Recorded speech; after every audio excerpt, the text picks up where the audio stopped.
Good morning, everyone. My name is Suzanne Suggs, and I am a professor here at this university, at Università della Svizzera Italiana. I'm a professor of social marketing, and I'm also the vice president of the SSPH Plus, and I am thrilled to welcome you here to this morning's plenary. Today, we're going to talk about social marketing. It may be something that you've heard about. I know some of you know a lot about it. We have a lot of students here and former students of social marketing, and other people who have been trained in social marketing or been exposed to it in some way. And it's something that is mentioned quite often in policy dialogues, and I'm not sure that everyone has a great understanding of its relevance to public health and other social issues. So hence we're having this discussion here today with two people who know social marketing incredibly well and are members of the European Social Marketing Association board. Now, this is nothing new to you, the Sustainable Development Goals. We've talked about that here already. In the summer school, you work on trying to achieve and progress and advance the Sustainable Development Goals in your work. All of our courses are related to trying to achieve the Sustainable Development Goals. And you all know that these are wicked problems that we're facing. And one solution will not solve those problems. I firmly believe, because based on the evidence and what I know and have experienced with social marketing, that it is an approach that can help us achieve the goals that we have set here. One example is that here in Europe, we have a policy document called Health 2020. It's the European Policy for Health and Well-being. And they state to significantly improve the health and well-being of populations, reduce health inequities, strengthen public health, and ensure sustainable, people-centered health systems that are universal, equitable, sustainable, and of high quality. This is what we need to achieve. What's interesting and very relevant to you all is that they go on to say that we should be doing social marketing in order to achieve this. They say health is foremost about people and about how health is lived and created in the context of our everyday lives. They go on to say people are social actors, and supporting them in adopting and sustaining healthy behavior requires that they live in an environment that supports that behavior. So what that says is that we need to not blame individuals, we need to not focus on just motivating individuals, but we need to create conditions in which individuals have the opportunity to engage in healthy behaviors and reduce unhealthy behaviors. Additional policy documents come to the same conclusion. The WHO's SAGE Working Group on Vaccine Hesitancy also says that communication alone will not address our big challenges we have with vaccination hesitancy, and that we need to move beyond communicating, and we need to use social marketing approaches. The NCD Action Plan also suggests we use social marketing for addressing healthy lifestyle behaviors that are leading and contributing to NCDs. So the questions of this session are these two. What is social marketing? I want you all to leave this room today knowing what it is. You may still have questions, I can understand that, but you'll have at least some foundational information that can allow you to ask those questions and get more knowledge and get more training. Further, we want to know, what does this mean for public health researchers, practitioners, and policy influencers? So today's session will address these questions and more. Let me just give you a very brief introduction by starting with the definition. Social marketing seeks to develop and integrate marketing concepts with other approaches to influence behaviors that benefit individuals, communities, for the greater social good. And it's very important to stress that influence is not something that is not a synonym for manipulation or coercion. It is a positive word. It is about helping people do those things that they could do under the right conditions. Social marketing is guided by ethical principles. This is fundamental and core to the discipline. It seeks to integrate research, best practice, theory, audience and partnership insight, to inform the delivery of competition-sensitive and segmented social change programs that are effective, efficient, equitable, and sustainable. Now, this sounds fantastic, doesn't it? And we all know it's not so easy. But we're going to see several examples today of social marketing in practice and showing you and illustrating to you that we can do this. Social marketing goes beyond communication. It involves communication, most definitely, but it goes beyond communication and it investigates the determinants of behavior. So what encourages us or facilitates us to engage in a behavior? It looks at the context in which we live and what influences us, and then it designs solutions to fit the context in which we live. It does not propose solutions looking for problems. It's quite the contrary. It looks at problems and it tries to find solutions that fit. Social marketing is a relatively new discipline, first printed in the academic literature in 1971. Since then, it's grown tremendously. And as you can see on this map here, we now have an international social marketing association that is the umbrella association for regional associations. We have the Pacific Northwest Social Marketing Association in the United States. We have the Social Marketing Association of North America, which is a newly formed association. We have the European Social Marketing Association, which we are members of, and we also have another member of the board here in the audience, Dr. Nadina Luca, who's with us here today and will be teaching the course in community-based participatory methods. We have a brand new association, which is the Social Marketing Association of Africa. It is based in Uganda, and they've just formed, and I know that they would love for you to participate in the association. And another brand new association, and that is the Latin America Association of Social Marketing. And this is also just formed, and we have one of the leaders here in the audience, in the back of the room, Ms. Natalie Aya Pastrana. You can see her hand up here. And she is one of the leaders of this organization. We are in a very unique place. Lugano has been a place for studying, doing, and setting up social marketing to some extent. The idea of the European Social Marketing Association was decided right here, downtown Lugano, in this pizzeria in 2009. Christiana Lelig, myself, Giuseppe Fattori, and Francois Lagarde.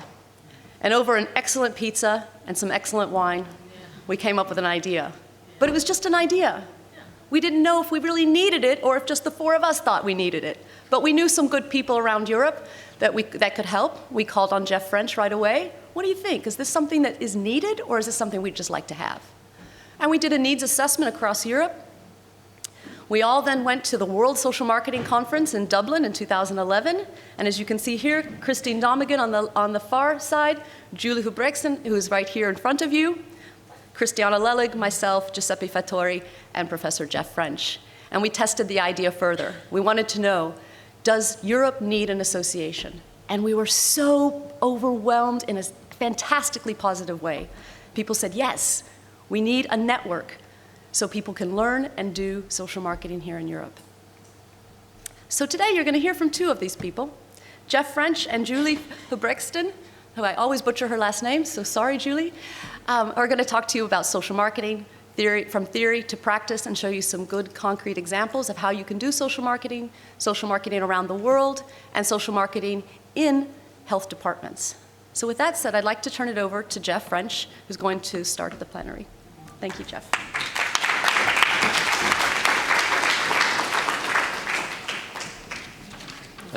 Thanks so much.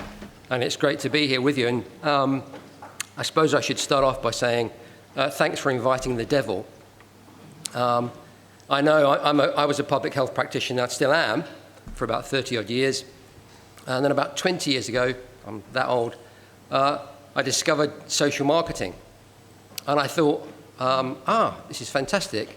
This is the missing bit of information and understanding that I can apply to my public health world. So part of the problem, though, with that term, social marketing, the social word's a nice word, isn't it? Everybody likes that. But the marketing word can be problematic for some people. Because I know from lots of my public health colleagues think that marketing is part of the global capitalist conspiracy for making money at the expense of people's health. So if you're one of those people that are a bit skeptical about marketing, all I would say to you is for the next 40 minutes or so while we speak, just put those prejudices to one side and think about the principles that we're talking about. I don't care whether you call something social marketing or not.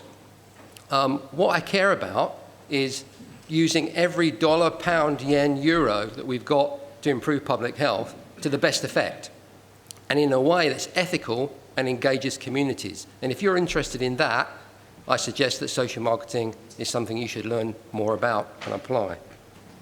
Okay, sorry about the rant, but I'm passionate about this stuff. I am a marketer, I would call myself that now, and I never miss an opportunity to market my own stuff. So please, there's some flyers for the new Social Marketing and Public Health book at the front here. If you don't have it, please buy it, pays the mortgage.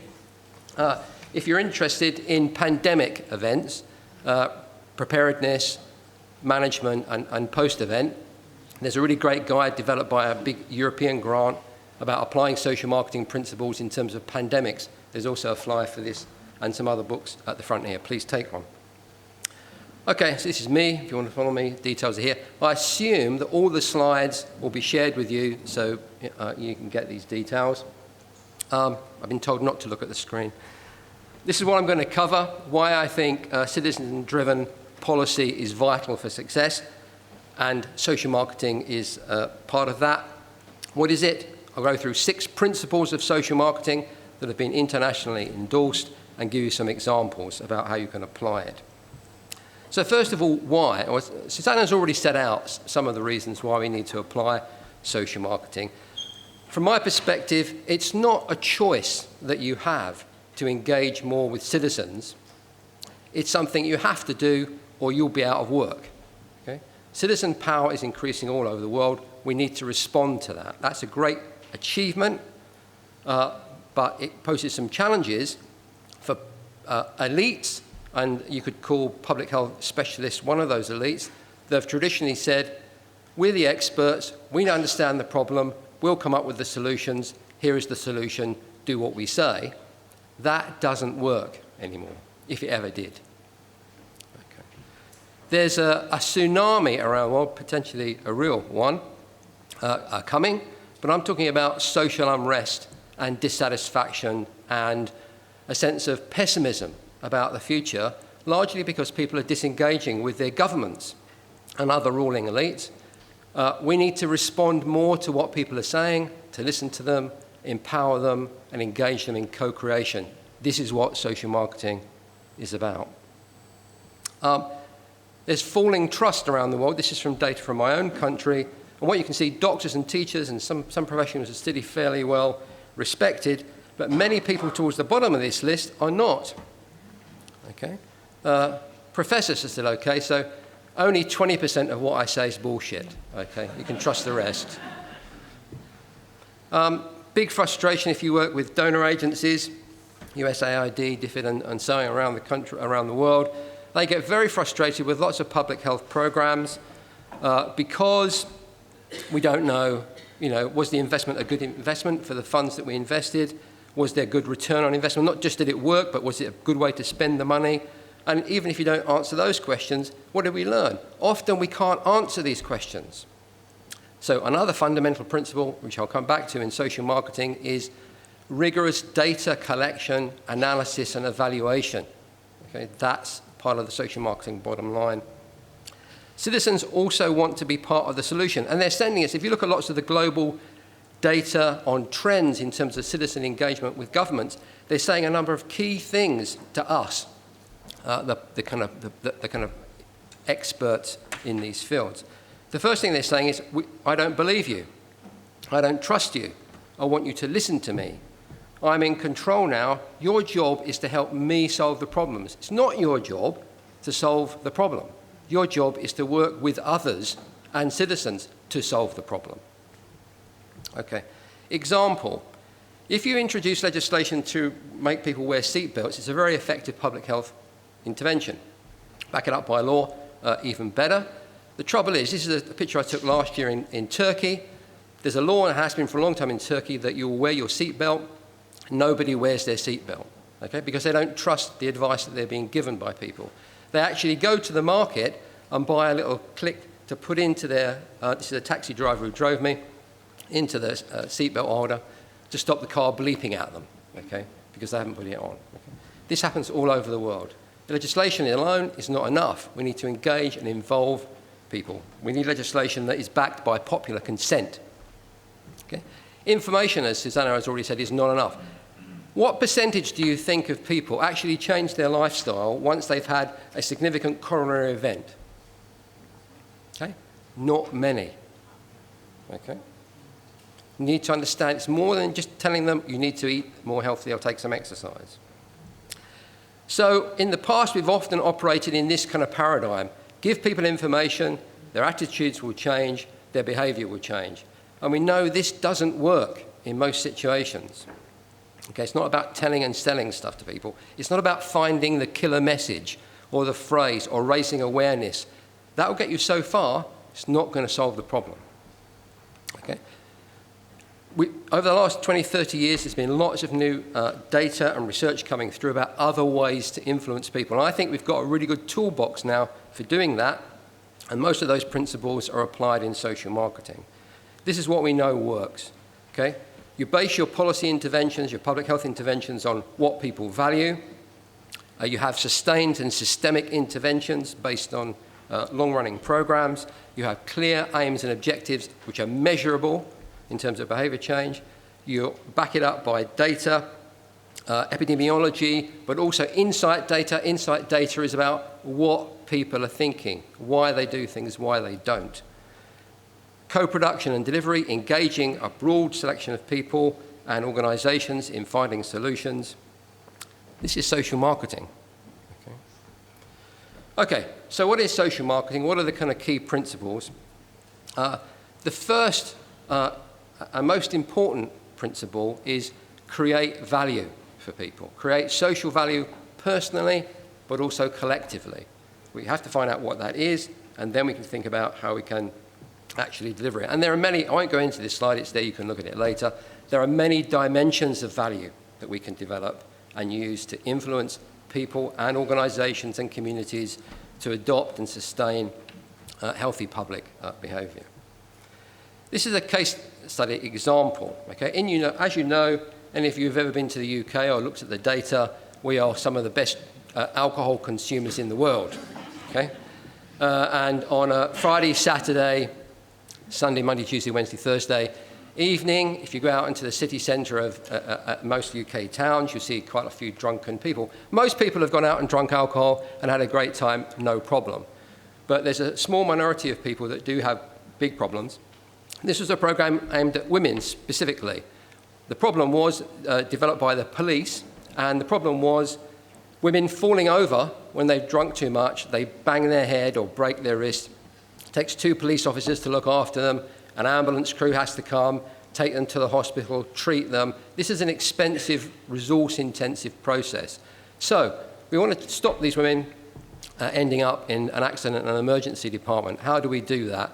Well, the first thing is, okay, let's get them to drink less so they don't fall over. Can we do that? Answer, no, we cannot. They like drinking, they're not going to stop drinking. Okay?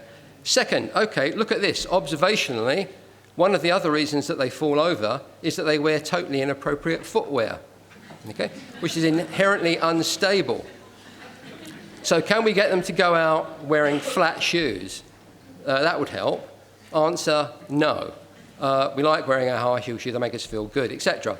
However, one of my colleagues, when they were looking at this problem, observed that some women, when they came out after drinking, carried in their handbag a pair of fold-up flat shoes, which they put on, and they did not fall over. So what did the police do? They took that piece of information. This is creating some value for people, and they now give out flip-flops to people.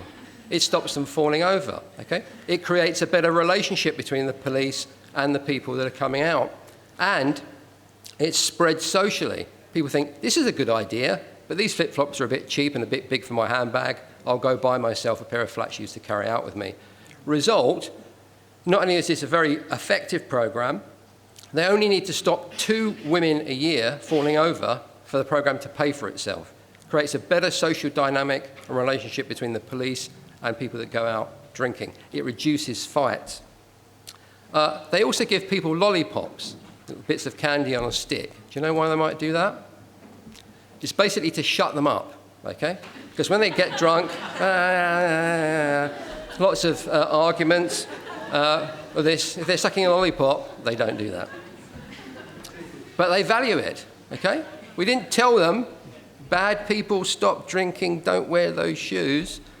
We understood them, we gave them something of value, they changed, lives were saved, money was saved, everybody's happier. Social marketing. These are the 6 social marketing principles that social marketers seek to apply. Applying all of these principles is a big ask, okay? And when you look at many social marketing programs, they don't apply all of these principles. But what we know from the research, case studies, meta-reviews that we have now, is that the more of these principles you apply, the more the likelihood is your program will not only work, but it will be a good use of resources as well, and it will engage and empower communities. So let's just have a quick look at all of these. Am I doing okay for time? Okay, so first concept, the big principle is create social value. First concept is have an explicit, measurable social goal in behavioral terms. Okay? No specific measurable goal in behavioral terms, it's not social marketing. Okay? So this means smart objectives, and I don't need to go into that, I'm sure. There are lots of policy review papers that show if we can move towards a performance culture that's owned by people that are delivering programs and evaluating them, then we have a good chance of having effective programs. This is an example from my own country. The UK is a global leader in road accident, traffic and death prevention.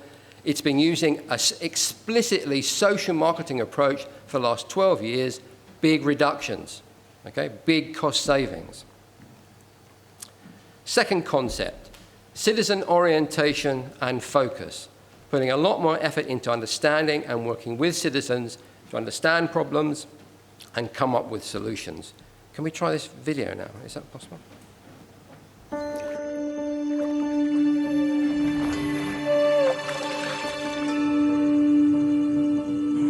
When I first moved to Cambodia, I lived in a rural village, and it took a little bit of time before people got used to this sort of foreigner wandering around.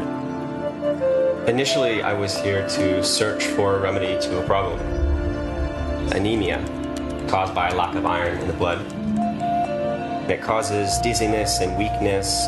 It breeds complacency and lethargy. Kids can't concentrate in school. It also causes premature births and problems during pregnancy for women. Nearly 2 out of 3 children are anemic. But this piece of metal has the power to stop it all. My challenge was to find a way to supplement the typical Cambodian diet of fish and rice. I knew that iron pills and other iron treatments weren't really affordable by many people in the villages. In my search, I found that cooking in a cast iron pot can release iron into the food, and that iron is then absorbed in the diet. But I realized that most Cambodian women use aluminum pots because they're cheaper and lighter. And then I got to thinking, what if I could get them to put this chunk of iron in their pot? It would be a simple, cheap, and accessible treatment that even the remote villagers could use. But my simple solution had one big problem. I found that the women were hesitant to add this sort of ugly piece of iron into their pots. I found that the iron blocks came in very useful, but just not in the pots. And so I realized I had to dig a little bit deeper. I searched for everything. I looked at sayings and beliefs, I looked at rituals, anything that would give me a better understanding of Cambodian culture. And then I landed this, a symbol of good luck.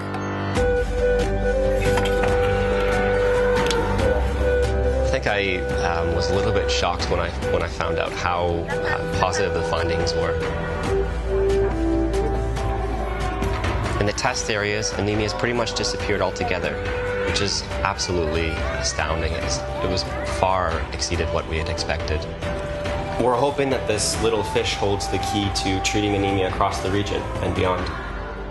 It's definitely one lucky fish.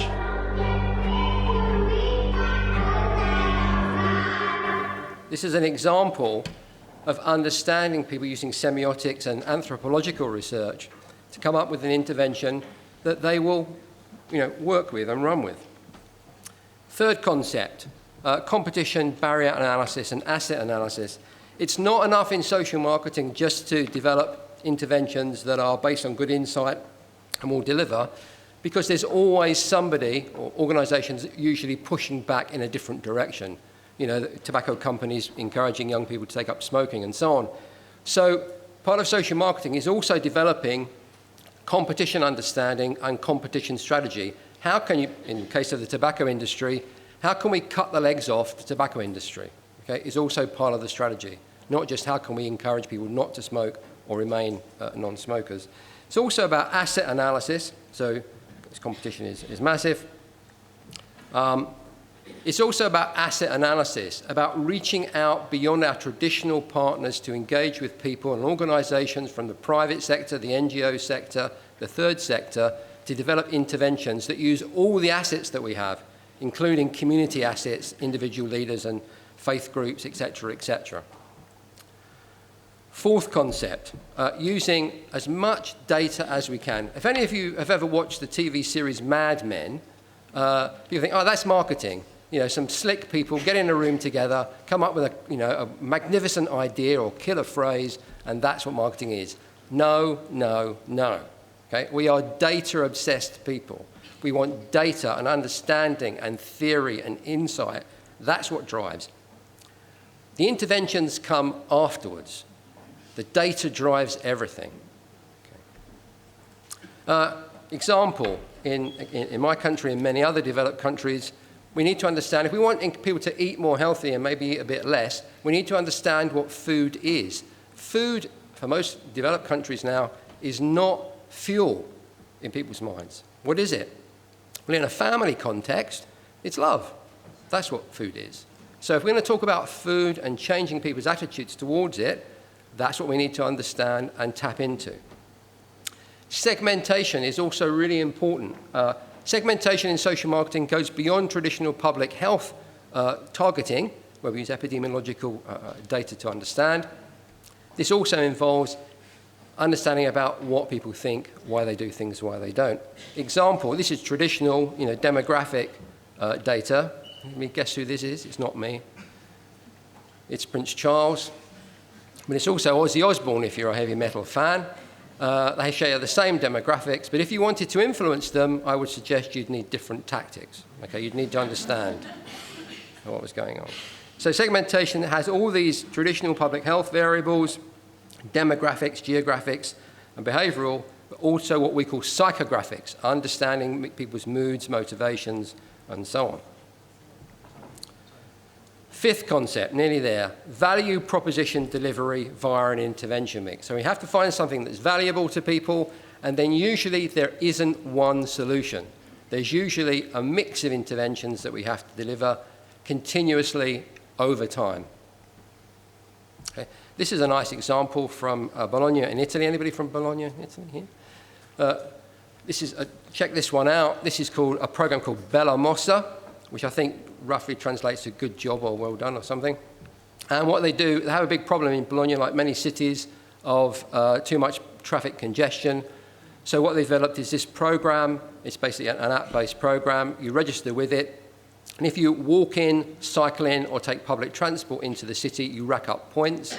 You can then exchange these points for beer, ice cream, or cinema tickets. Okay? Some public health issues there, I know. Or, but it actually works a lot. People respond to this. Or you can collectively decide to pool all the points that you collect in your neighbourhood. The money will then go towards good social causes. So there's a bit of competition and gamification here as well. So communities in Bologna now compete against each other to carry up lots of points to put into social causes. Okay? Double benefit. Social cause benefits, traffic congestion, pollution go down. People value it. Last concept, critical thinking, being reflexive, and ethical practice. Social marketing is not about running one-off projects and programs, ideally. It's about developing long-term sustainable strategies that look at every factor that's driving people in an unhealthy direction and encouraging those that are helping them move in a more healthy direction. So marketing is a strategic function. It's not about tactics. So myself and some of my colleagues get frustrated when the policy people go away and decide what needs to be done, and then they call us in to actually enact it. No. If you go to most private sector companies, 1/3 of all CEOs in private sector companies come from a marketing background. That means we put a lot of effort into understanding and a lot of value on understanding the people that we're seeking to serve. How many people in most public sector organizations who are the chief execs come from a marketing background? Virtually none. Okay? That is a signal about what you value. In the public sector, what do we value? We value expert knowledge, okay? Technical expertise. We do not value people who are the champions of the people that we're seeking to serve. Okay? That has to change. It's about long-term strategy. This is the latest third long-term strategy documents from Public Health England about applying social marketing across every single program. Whilst I'm a kind of passionate advocate for systemic evidence and data-driven interventions, I'm not against experimentation and taking a few risks, okay? But those risks should be measured. Sometimes if we're working in areas where we know nothing, let's take a few risks and measure the hell out of what happens. That's a good thing, but not maybe foolhardy risks like this one. Social marketing, from my perspective, is the best software we've currently got for developing, delivering, and evaluating effective public health interventions. This is a document you can download for free. It's the European Technical Guidance on Social Marketing, developed by myself and a colleague, Franklin Abfell, for the European Centre for Disease Prevention. So please download this guide. I think you'll find it useful. So to sum up, if we're truly committed to serving the people and making the world a better place, we have to listen more and take that knowledge that we gain and feed it into the development of our programs. It's about creating value for people. The 24/7 question you should ask yourself is what I'm doing creating some value for people, for our organizations, and so on? If the answer to that, you don't have an answer, or you can answer no, you need to rethink. The more of these principles you apply, the more likely it is that your program will be effective and cost-effective. We have to engage with getting our citizens to demand more from us as well as engage with us. It's about moving from a situation where we tell people stuff to engaging with them and making them part of the solutions. And lastly, personally, I've found that working in this way is a deeply respectful and more satisfying way to work. It's about working with people rather than doing stuff to them. So I recommend social marketing to you. Thanks a lot.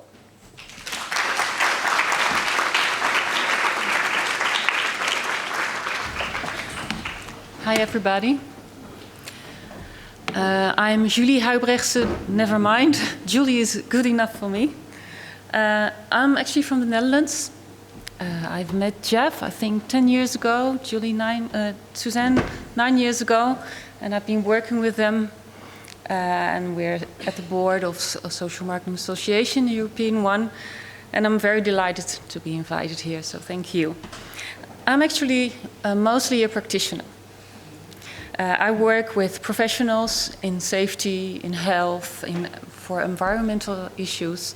I teach them, I train them to do and understand social marketing as a method and as a mindset as well. And I coach them doing it. So I don't go there and say, okay, I'll give you a report and this is the outcome. This is how you can do it. Now I'll let them practicing and applying social marketing, and in the background I look with them and teach them a little bit more. So the last 10 years I spent in translating social marketing, which is a big, very interesting science, into something very practical. Because I meet professionals who have 5 or 6 projects. They work 40 hours and they have maybe half a day in a week to apply social marketing. So I can say, okay, that's not enough, so don't try. But I don't do that. I just make it as simple as possible so they still use as much as possible of the principles of social marketing. And it's doable because it's also a mindset, another way of looking at life, another way of looking at issues and at problems. So I'll start with the most famous example ever. It's the first one I heard. It's about child seats. I don't know how it is in Switzerland, but in the Netherlands it's very common to use child seats for your baby or a small child when you go out in your car. In the south of North America it isn't. There are a lot of Latin American communities, and there has been one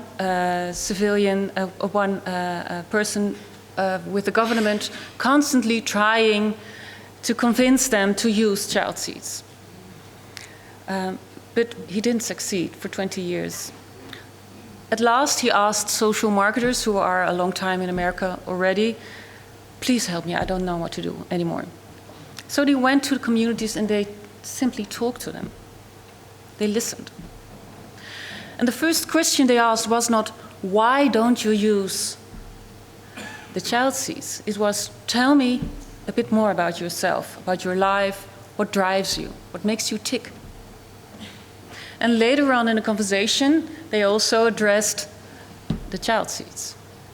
And they found out there's only one thing that stopped them from using them. They said there's only one person that dictates me what to do in my life, and that is God. And you can tell me, as a government, it's very important to use the child seats, but I have only one, well, you could say, godly instrument, and those are my arms. And you're asking me to put the child away out of my arms in a plastic chair. I understand, I really do. I see the statistics and they're awful, but it doesn't feel right for me. So at the end, they involved local priests, and the local priest blessed the child seats. And they still did all the information, and they made them more cheap, everything they did before for over 20 years. But this little part made the big difference. And that to me is what social marketing is. We'll give you some great examples and they look very complicated because they're very clear, that's why we show them. But in the end it's just finding that small part. And that's why you need the data. It's always something you didn't expect. And it's always something nobody is asking from you to know. You studied, you've got a lot of experience, a lot of skills, but you're never the expert in the lives of your target audience. And that's the main difference. They're the experts. So that's what this example means to me, and that's why you can tell them, everybody tomorrow in your family or this weekend, what is social marketing about? I think this is a great example. It's very clear. So now they're the biggest users of child seats in that part of America. So the challenge of social marketing in practice, I think Jeff already mentioned a lot, but I think it's about behavior. It's always a challenge because we cannot force it, even not by legislation. It's always voluntary, especially when you're in prevention, it's voluntary. People don't have to do what you say. It's different when you're very ill and a surgeon is standing before you. Then you do whatever he asks you to do. So people not always feel the urgency, what you're talking about. And there's a lot of perception. When you see an apple, they might see an orange. And if you don't know, you will not address and communicate the right way. They will not understand. A very key principle about that is from marketing, from Thomas Levitt, and it's called Marketing Myopia. You can say, this is our design, what's our product supposed to be, how can we improve it and sell it to the public? Or you can say, do we understand what business we're in? And what are the needs of our target audience? What makes them tick? And what makes them decide to apply what I'm suggesting? So this is a picture of one of our board members. I think he took it in London. This is the design and this is the experience of the target audience. As a local government, you can get very mad. And he said, this is the best one. Take it. You can see. Why to take the bumpy, dusty road? And that's the only good question, why? Because if you know why, you know what drives them. So some governments choose to put stones on the bumpy road. We actually call them elephant trails, you know the term? Yeah. Elephants always go from A to B straight. So this one also. But if you know why people take elephant trails, then you know so much more. And the answer to why is what should interest you. The American Railroad Company had the same experience. They first thought they were in the railroad business. So we transport trains. We put trains from A to B. But they realized, no, we're in the transportation business. We transport people. And that is a totally different mindset. So yes, we do sell health or safety or environmental issues, but to the people, it's something different. And that's what marketing myopia is about. So even Coca-Cola, who is the reason Coca-Cola there is profit. They want to make profit. But they don't sell profit. They sell a sparkling lemonade that is even happiness. So do we sell health? Or do we sell help or opportunity? Or something like that. So I'm going to talk about that more. So with the example of the child seats, they don't sell child safety. They do. But the little piece of the puzzle was religious norms. And that made the difference. So you can say, I'm in the safety business, but you're also in a kind of religional business. Interesting. This is an example from the environment. I don't know, most of you probably stay in a hotel room these days. I didn't see it in my hotel. But most hotels have these messages. It's environmental, so reuse your towels. And you think, okay, I might. This is new. I will translate it for you. It says, the majority of the guests in this room, so you make it personal, reused the towels. So you make it personal and you want to be part of the group. It's social proof. Okay, it's not conscious, it's unconsciously you think, okay, I want to be part of the bigger group.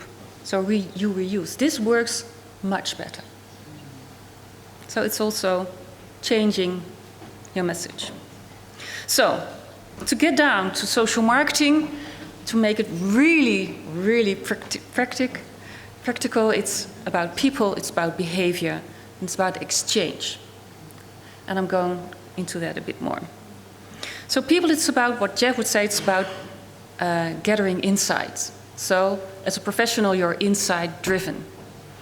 And everything you develop afterwards, after you collect your data, it's always consumer based. You're always thinking, what would my target audience think of this? Would they like it?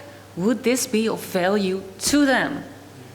Your program is always valuable because it's about improving health or safety, but is it also of value to them?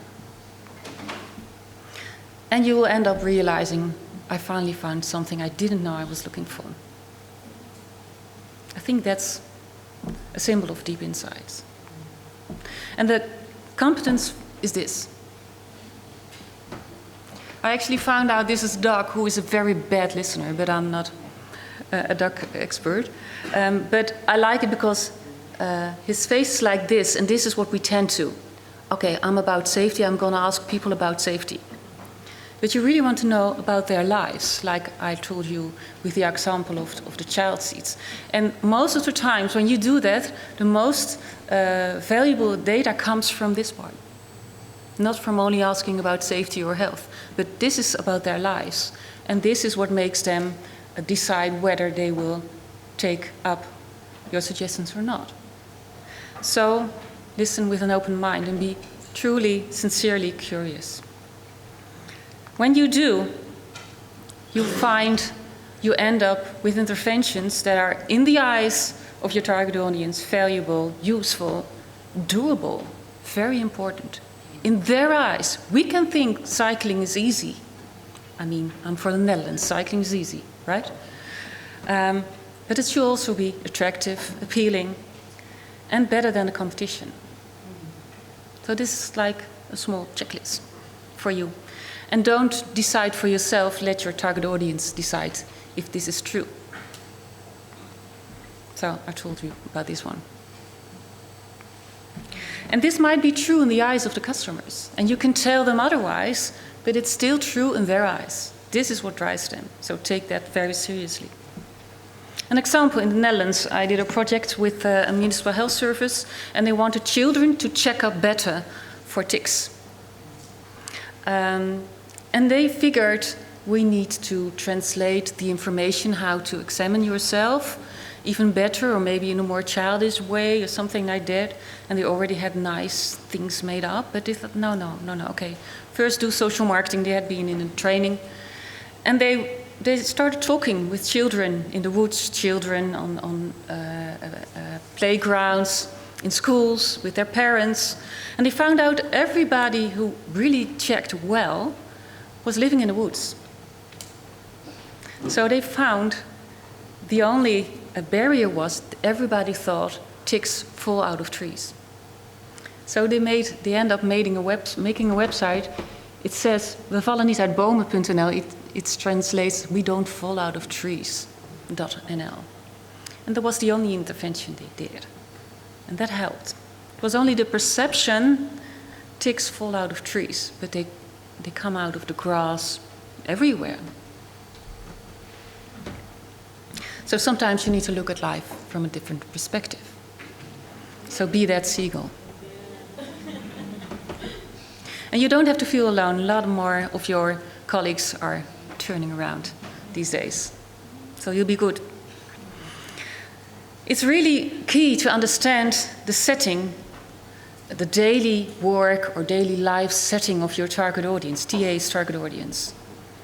When you're dealing with toxic dust at the workplace, we did a big research in the Netherlands. It was with an institute who was used to do interviews and all that stuff, but they never really went to the workplace. So I said, go there and first observe. Don't ask questions, just observe and see how they handle the prescriptions for safety.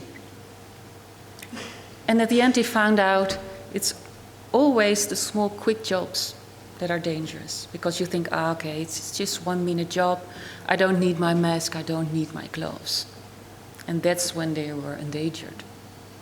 They would have never found out when they just interviewed or anything like that. So it's really go there. Really go, if you're making programs for universities or schools, go there and follow some lessons. Get to know the teachers. Get to know the circumstances they have to later apply what you're suggesting. So, I'm not going through this. This is for you later on to read.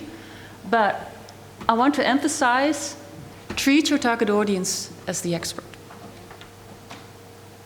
It'll relieve you, because you don't have to know everything. Just go there and talk to them in co-creation. Most people are very honored when you really, really want to know. So there's no barrier there, no. And this one is also interesting. Be patient. You always have your own views on what's probably the cause of the problem and probably the solution. But you will be patient to find the real insights. Really, you'll find them. Just ask and ask and ask and be interested. So, second, behavior. It's always about current behavior. What is driving the problem, the way they act now, and what is the wanted behavior. Don't skip too fast to the wanted behavior. You first need to know what's happening now. So again, observe, interview, go with the flow of the people. Because, well, it's like kicking in an open door, we say in the Netherlands. Behavior change means focus on changing of behavior. Sounds familiar, but often I found projects and plans and it has great objectives, but nothing about behavior. We need less obesity, we need more safety. Okay, but what do I need to do? I'm a citizen, I don't know what to do.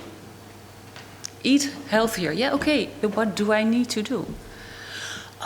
You want me to go to the shop, then decide to buy an apple instead of candy and really eat it at home and give it to my children. Okay, that makes sense.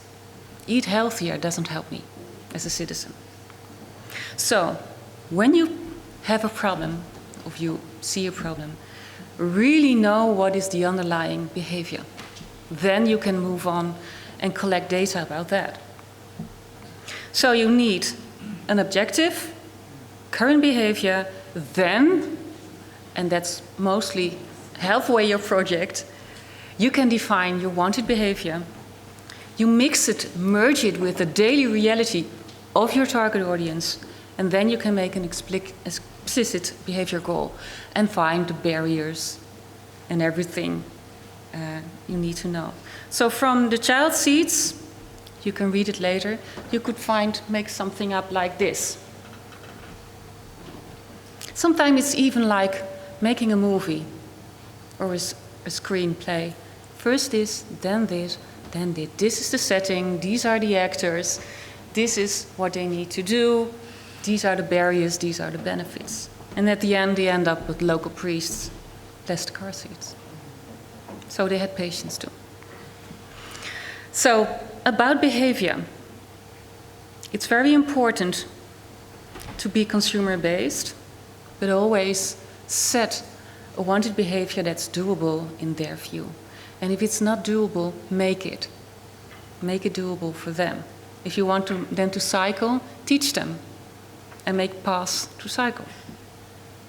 Always segment, like Jeff already said, on the motivation of behavior, why people act the way they do. So the Prince of Wales or the Prince of Darkness have different motivations. They might be heavy drinkers and they share the same variables, but the motivation why they do is different. And that's what you need to aim at. So last one, exchange. Exchange is simply, why should I do this? What's the price? It always has to be a balance, and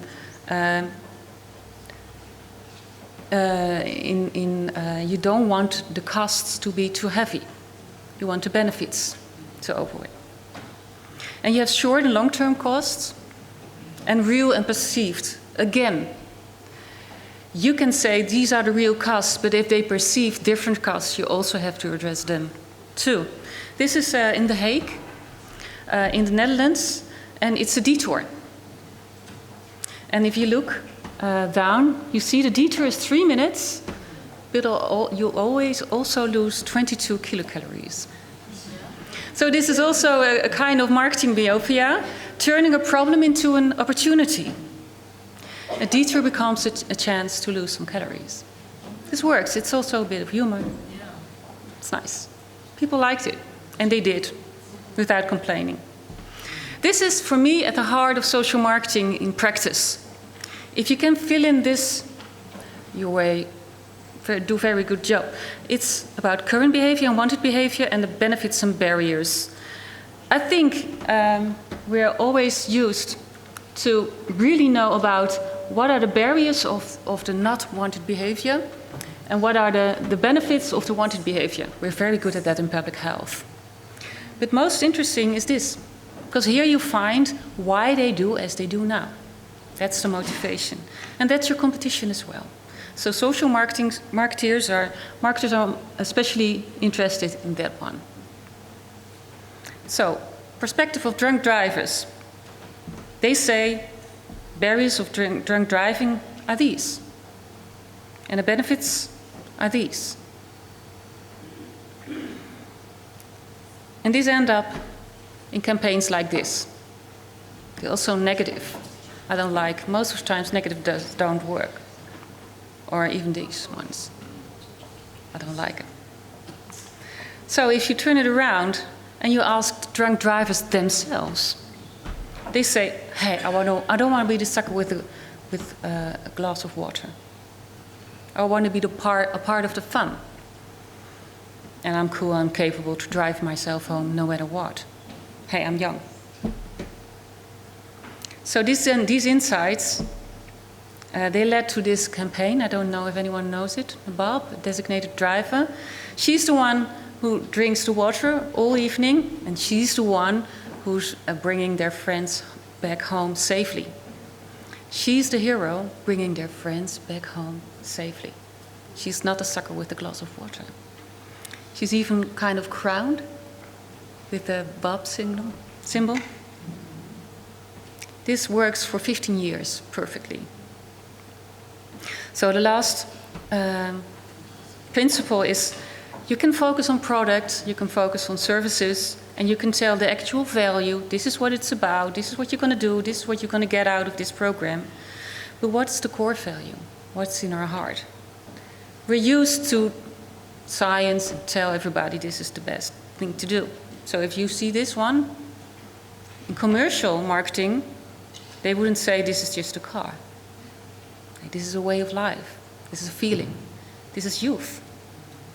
And we can learn from that. Because 95% of our decisions is taken instinctively, by heart. So what is our promise to the customer? That's what social marketing is about.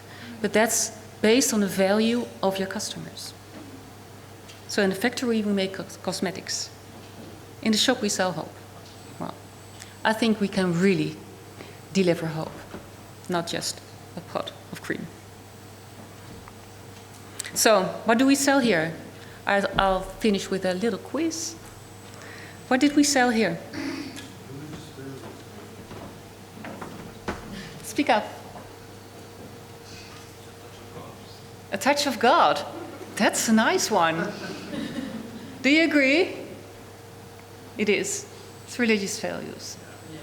You didn't sell safety, you sold religious values. That is really key. So all your effort goes to selling religious values, not to selling safety only. This one. What did we sell?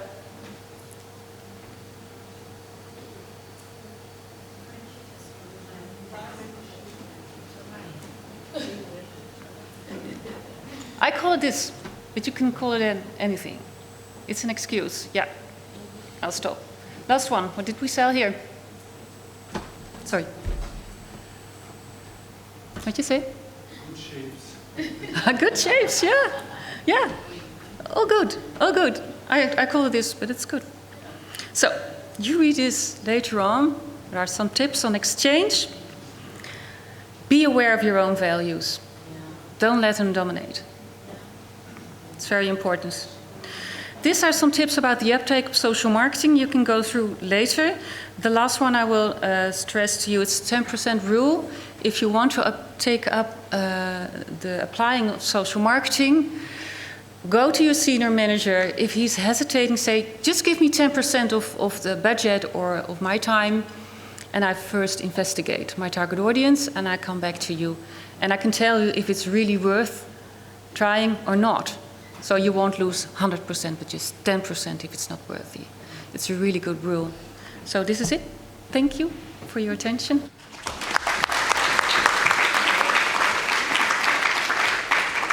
Wow, thank you both very much, Julie and Jeff. Incredibly inspiring and telling us we need to shift our thinking, right? We need to shift our thinking. I know everyone in this room wants to help people do better. And I think now we have some tools in front of us, and we certainly have some insights on how we can start to do that better.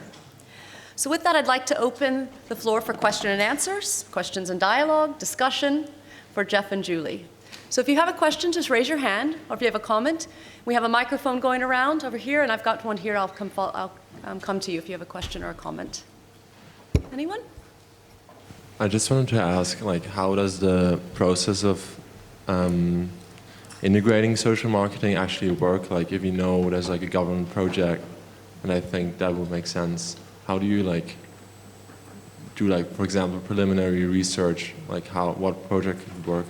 Yeah, I mean, I think you need to get enthusiastic public health workers that are going to push for social marketing, but you also need to get senior management, and ideally, if you're working in a public organisation, political support for these interventions. So in terms of, if your question's about how do you persuade people to do it, is that the question? Or just technically, how do you do it? Technically. Yeah, well, it's about investing more in gathering further streams of data. So to go alongside your demographic and epidemiological data sets, you also need to invest in understanding what we call insight data. So, as Julie was saying, understanding people's lives, the people that are affected, why they react in the way that they do, what they think might help, what would not help. Also, of course, do literature reviews about who else has tried, to apply either social marketing or other interventions, with that target group on that topic.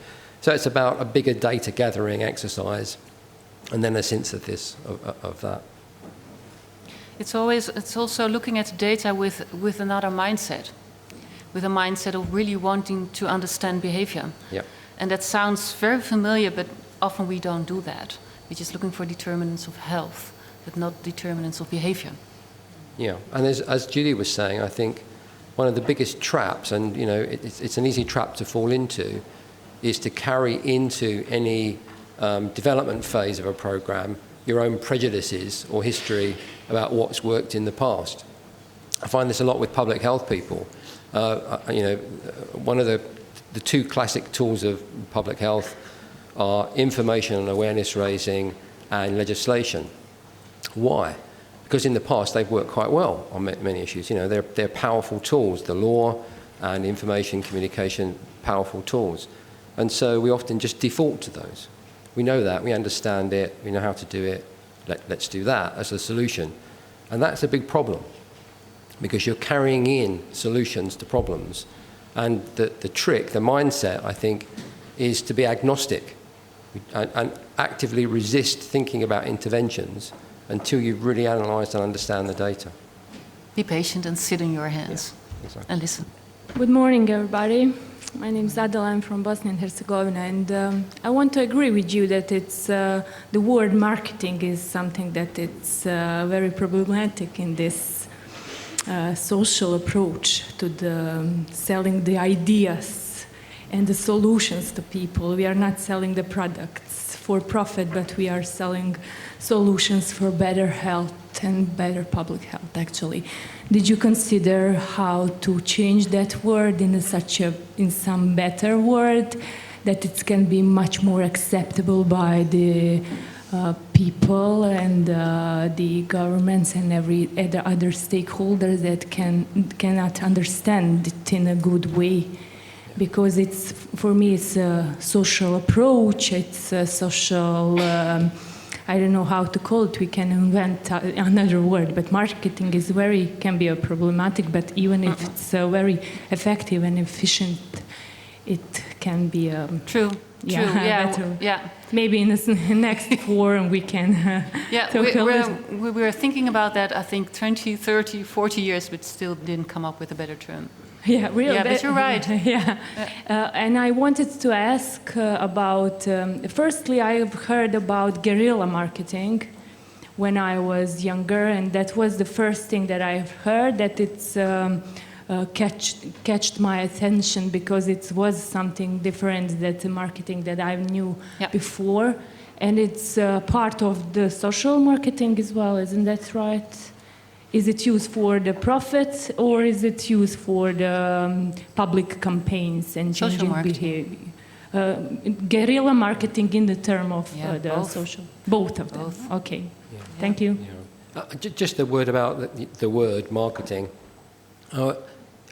As I said, I think in the presentation, I don't think, there's a trap. Another trap is I must call it social marketing. I must advocate for social marketing. No, doesn't matter. I don't care about the word marketing.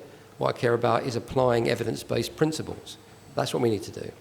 So in your situation, if the marketing word is a barrier, and it translates differently into different cultures as well, don't use it. Call it whatever will work. It's about understanding your policy audience. If the senior managers, they hear marketing and they shut down, well, use a phrase that would increase them to open up. Dominique Sprumont from University of Neuchâtel.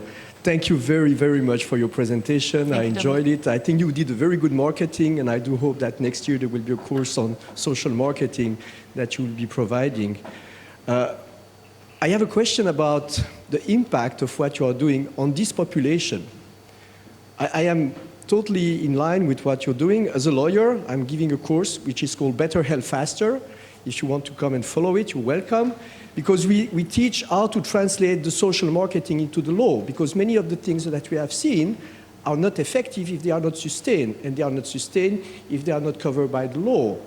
And my question to you is, how do we influence this group, this population of public health experts who are more interested, and sorry, you are more interested by epidemiology than by translating policy into law and into action most of the time, because it's easier in a way. So how do we do it to convince them to follow up with what we know in social science, what we know in political science, what we know in social marketing? I don't know. The public can tell you we do succeed in that one. Yeah. I mean, what I would say is one of the ways to do it, to get audiences like this and others to engage with this process is, well, the first thing is to run events like this, I guess, is, more of these kind of summer schools and engage people and try and get social marketing into the toolbox. I mean, I wouldn't advocate for social marketing is the answer. It's absolutely not the answer. It's because what we know, the answer is many things. We're dealing with complex issues and we need a full systematic and systemic approach, which includes the law where it's appropriate. But what we also need to understand is we're at a real big change point now. Okay? People, we've empowered citizens, we've enabled them, they're connected digitally. And you look at the data, how do people want governments to act to improve their health? Do they want them to introduce more law? Answer, no, they do not. Okay? So the option of let's legislate and they'll all do it is one that's closing down. And with the example I showed you from Turkey, even if you have a law, people don't comply with it unless they're engaged and they believe in it and they support it. So for me, how we get people like you to engage with this is these kinds of events. But you need to act as champions for this.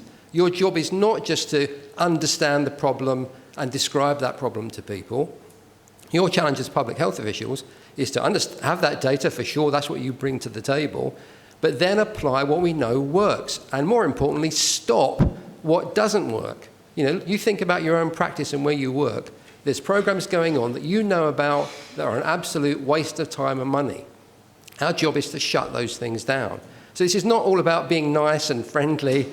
This is about absolute rigor, okay? And sticking to the point and saying, we want to understand where we're spending our money, where there is public support for that, where it is working and where it is not working. So this is a pretty kind of systematic, hard-nosed approach.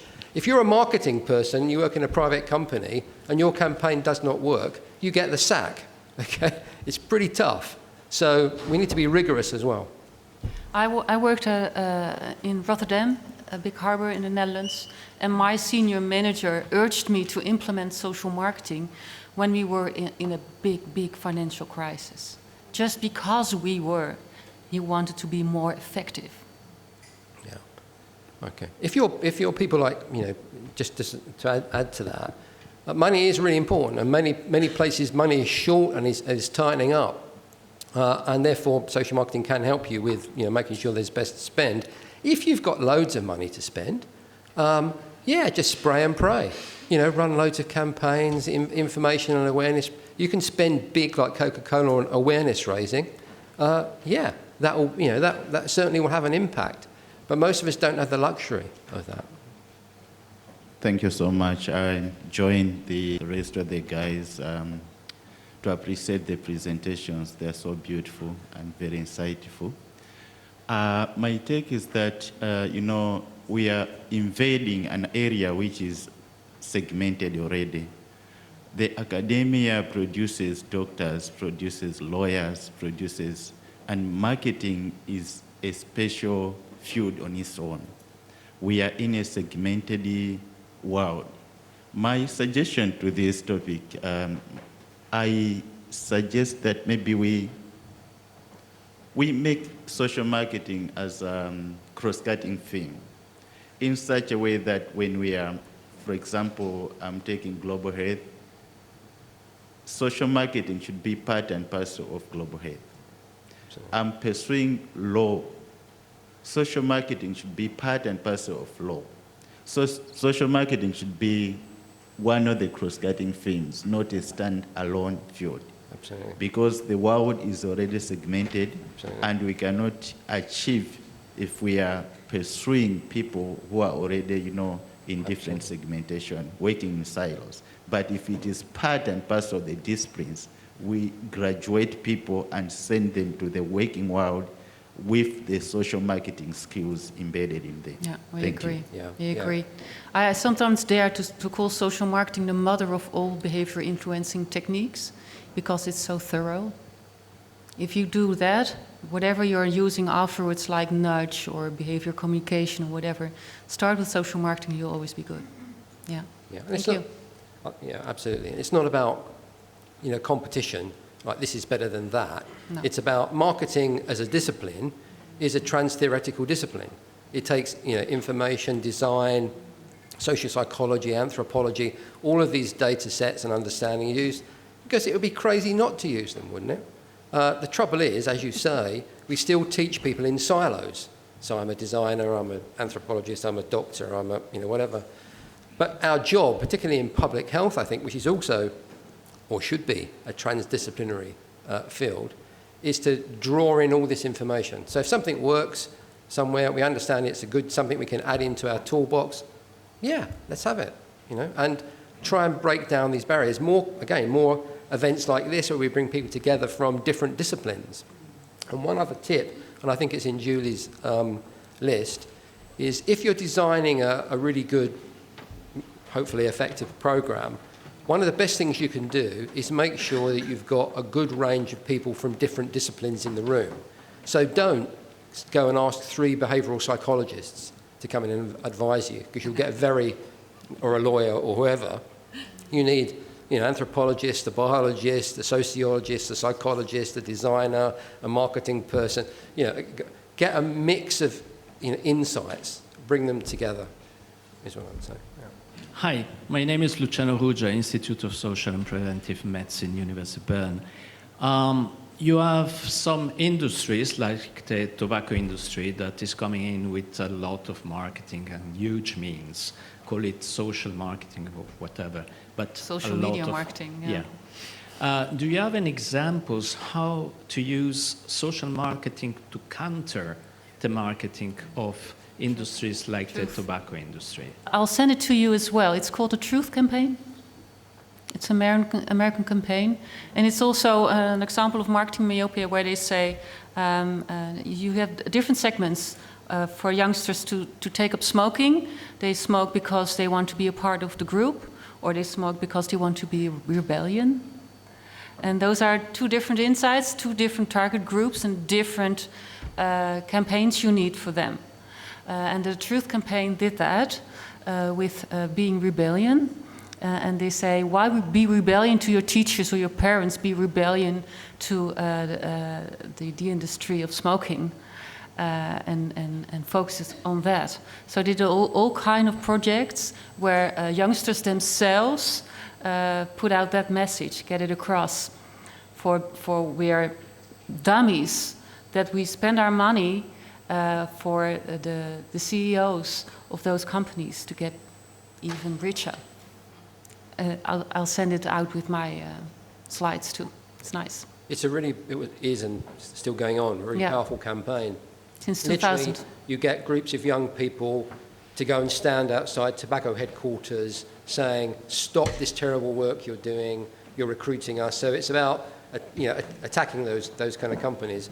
There's a whole kind of subset of social marketing called critical social marketing, which is about, it's part of kind of competition analysis and strategy. It's looking at the people that are pushing in the opposite direction. And it's tobacco companies are an obvious example, but you've got sections of the food production and distribution networks as well. So there are lots of these kind of anti-health forces, if you like, that you can design interventions to either reduce or eliminate their influence with people. But the reality is that I don't think we're going to see in our lifetimes a situation where the tobacco industry, alcohol industry, sections of the food community are going to be banned from marketing their wares. So it's about understanding where is the kind of acceptable limit and trade-off of freedoms against social harm. Yeah. And there's a whole kind of subsection in social marketing about that. Of course, it's a fantastic chapter on this whole section in one of our books. It is. Happy to share that with you. Hello, thank you very much for interesting plenary. I'm Andrei Skipalsky from Ukraine, and I have, I think, a practical question. When it comes to selling some social idea or like promoting some social cause, international or government, international organizations or government have usually the choice of either gather a group of people and design their own social marketing campaign, and this is a long way and it takes longer, and I don't know, you need a team, or hire a marketing company, a traditional one, and persuade them to do the social course. And in my experience, sometimes when you come and talk to them, they are very much affiliated with like either big food producers, pharmaceutical industry, or tobacco industry, etc. And what is your experience? How good they can be in actually designing social marketing, promoting social course together with ministries on international organizations? Or it's better actually to go on your own and collect and gather a group of people who could do marketing and do the sales. What's the choice here? I prefer the second, obviously. In the Netherlands, I was one of the first to take up social marketing. Nowadays, there are a lot of commercial marketing companies also advertising on social marketing. Some of them are doing very well. Some of them are just applying the 4 Ps of marketing, like price, place, promotion, people. And that's the first thing they do. So if we set it in the right place with the right price and the right product, it'll all be good. And they skip over the whole research and data gathering. And that's what we really need. Not just good advertising. We need much more. There are some good, as Julie says, some good companies out there who I won't name them, but they specialize in social marketing development and execution. So there's growing expertise. But I would say the majority of commercial companies working in the field are largely, they're commercial marketing companies who still, by and large, they use social media, but they use advertising and promotions as the answer. They don't, have full, deep understanding, although many of them are moving more in that direction. So be very careful. Again, there's some good guidance documents. We can point you at them in terms of commissioning the right kind of agency, the questions to ask, how you can assess the pitches that they make. To your second point about developing local expertise, absolutely agree with Julie. They're not mutually exclusive. I think you want a good, thriving commercial sector that has real expertise, but you also want people that understand social marketing and what good practice looks like, enabled just to be able to buy the right thing.